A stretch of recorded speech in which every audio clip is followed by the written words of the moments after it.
I'm calling this a zebra midge with the works.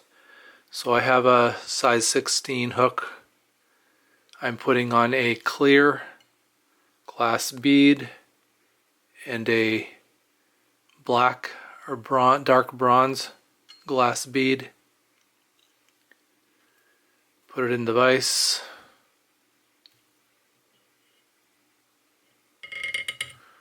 The glass bead will be the bubble. The dark bead will be the head. I'll move the dark bead down to the bend of the hook. I'm going to take some olive thread and just enough wraps to hold the thread in place.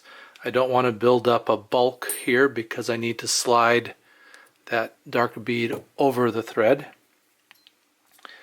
I'm using Glamour Madeira in white for the gills.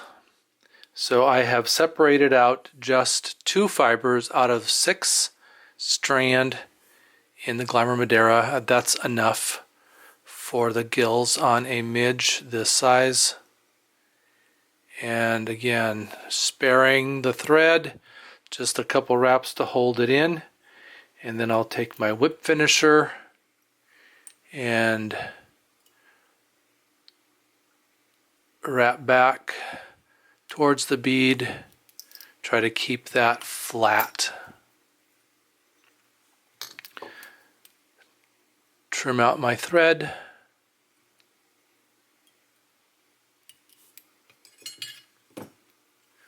Then I'm going to push that black bead up over that knot and push the gill material out in front.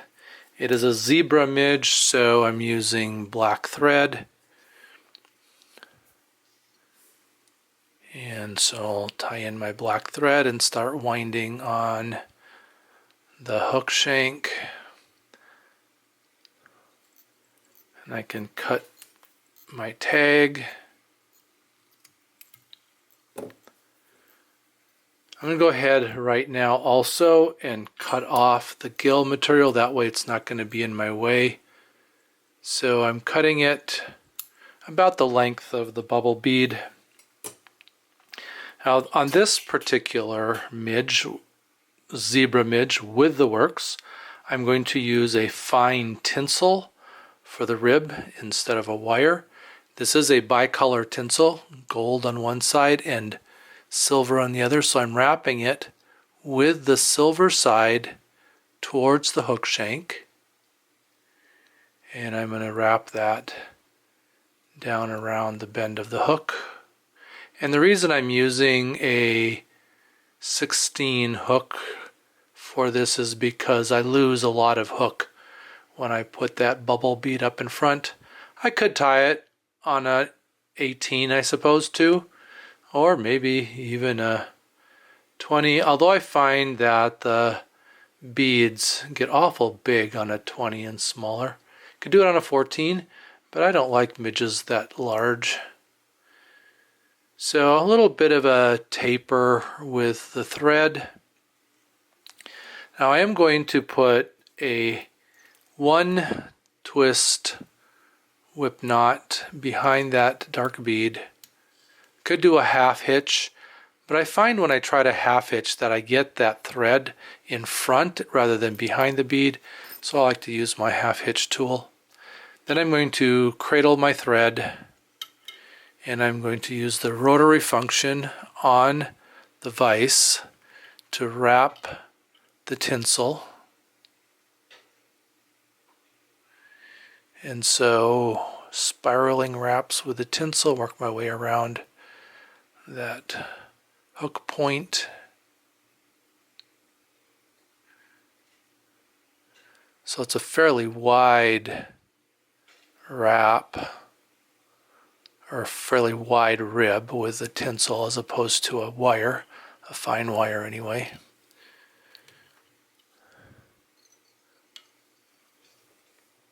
Move my cradle out of the way, and then I can pull my thread up close and wrap over that tinsel.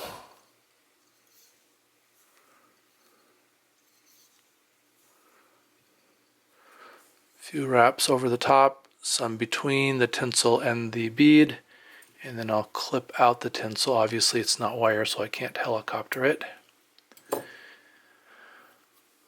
I think tinsel has a tendency to migrate, and so for this zebra midge with the works, I'm going to use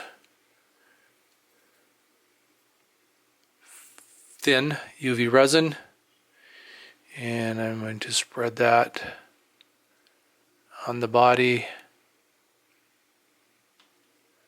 and up towards that bead. Try not to get it too thick at the bead.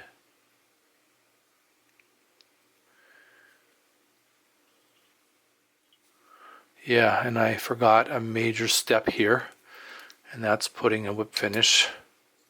So I can still do that, put my whip finish through that resin. Oops. That's all right. I think that resin is still good on there. Just by twisting, by spinning the bead, then that keeps the resin even, and I can use my bodkin too and get it evened out. And then I'll use my UV light. And I don't expect that this is a completely unique way to tie a zebra midge, but I think it's kind of fun.